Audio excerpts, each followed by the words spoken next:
Hai guys, welcome back to Fegri Story. Balik lagi sama aku si tukang makan, yang kali ini gak akan makan dulu karena kita semua sedang menjalankan ibadah marhaban marhabannya.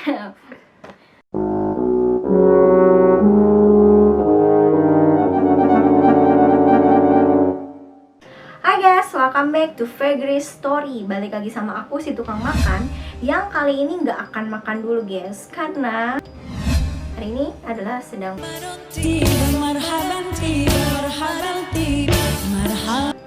tapi tenang aja guys, di episode kali ini aku akan menceritakan suatu kisah menarik masih seputar makanan, yaitu French fries. Ada apakah di balik French fries? Semenarik itukah French fries untuk dibahas guys? Tapi sebelum kita mulai videonya, jangan lupa buat like dulu video ini, dan jangan lupa juga buat share sebanyak-banyaknya ke teman-teman kalian, ke saudara kalian, pokoknya ke semua kenalan kalian. Dan jangan lupa juga buat subscribe channel ini supaya aku makin semangat bikin videonya. Oke, let's see and let's hear the story.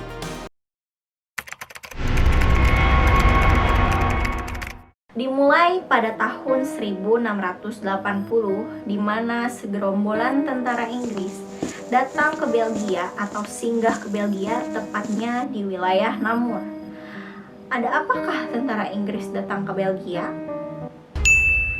Tidak tahu guys, karena di sini aku hanya akan membahas tentang sejarah French fries, bukan sejarah tentara Inggris datang ke Belgia. Jadi pada saat itu, tentara Inggris yang sedang kelaparan ini memesan sebuah makanan berupa olahan kentang yang digoreng dan diiris panjang. Pada saat itu mereka bingung. Mereka tuh suka banget nih sama makanan ini, tapi gak tahu ini tuh namanya apa. Sehingga salah satu dari mereka menanyakan kepada orang-orang daerah tersebut. Tanya lah, ini makanan apa sih? What's the food? Apa gimana sih? What's the name of this food? Tapi pada saat itu orang-orang wilayah di sana tuh nggak ngerti bahasa mereka. Mereka hanya berbicara bahasa Prancis. Sehingga para segerombolan tentara Inggris tuh ngegibahin nih orang-orang ini. Oh, ini orang Prancis nih, berarti namanya tuh French.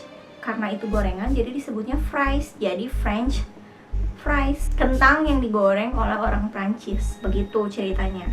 Namun, usut punya usut, orang-orang Belgia ini terpaksa membuat olahan kentang tersebut dikarenakan pada tahun tersebut di wilayah Namur ini sedang musim dingin, yang membuat sungai-sungai di daerah tersebut atau sungai Meuse yang merupakan sumber mata pencaharian utama mereka dalam mencari ikan itu membeku. Dan kebetulan pada tahun tersebut juga pasokan kentang pada daerah Namur itu sedang melonjak, sehingga rakyat di sana membuat olahan kentang sebagai pengganti makanan utama, yaitu ikan.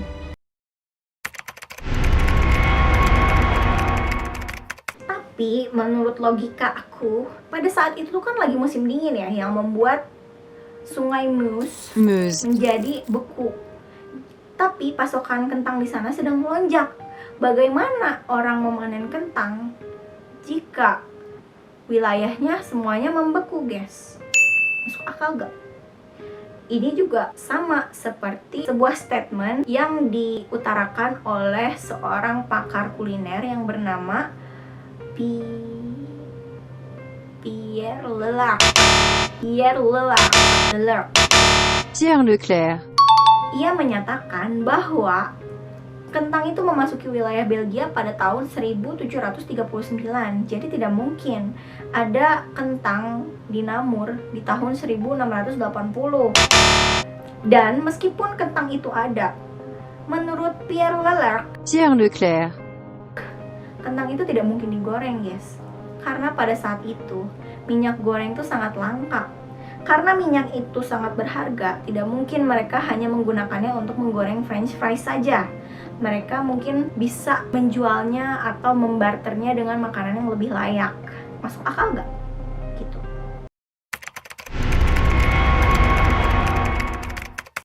Nah, terus ada lagi nih statement dari seorang presiden ketiga Amerika, yaitu Thomas Jefferson, yang menyatakan bahwa pada tahun 1801 sampai tahun 1802 dia sering dibuatkan hidangan berupa olahan kentang yang diiris tipis oleh seorang chef dari Prancis yang bernama Honoré Julien. Saking enaknya dan saking sukanya si Bapak Thomas Jefferson ini sama si French fries, dia menuliskan resepnya sampai resepnya itu bocor sehingga orang-orang Amerika tuh menuruti resep tersebut gitu. Pada tahun 1852, media cetak mengumumkan bahwa kentang goreng yang diiris tipis ini tuh disebut French fries karena dibuatnya oleh chef dari Prancis, guys. Gimana nih menurut kalian? Kalau menurut aku sih, pakar kuliner yang bernama Pierre Leclerc itu emang agak masuk akal sih. Gak mungkin juga kentang ada di Belgia kalau pada saat itu sedang musim dingin yang membuat semua wilayah membeku. Tapi menurutku yang dimakan oleh Presiden Amerika ini tuh bukan French fries, guys, tapi chips, karena di situ kan dijelaskan bahwa kentangnya tuh diiris tipis. Ya nggak sih, guys? Menurut kalian gimana? Oke, guys, itu tadi cerita mengenai French fries. Menurut kalian menarik gak sih? Kalau misalnya menarik, boleh deh di komen cerita apa lagi yang harus aku ceritakan kepada kalian. Cerita apakah yang ingin kalian dengar? Sebelum aku tutup, aku akan memberi satu patah dua patah kata. Kita harus bersyukur dengan adanya French fries, guys. Karena jika French fries tidak ada di muka bumi ini, kebayang gak sih bocil-bocil pada rewel gitu kalau dimakan? Karena French fries ini tuh ibaratkan lollipop gitu, ada zat adiktifnya gitu. Tapi kalau buat orang-orang dewasa mah sebenarnya French fries mah nggak terlalu penting sih ya. Yang penting mah sangu, udah apa-apa juga lebih enak di sanguan gitu, guys. Bye bye, see you on the next video. Stay glue.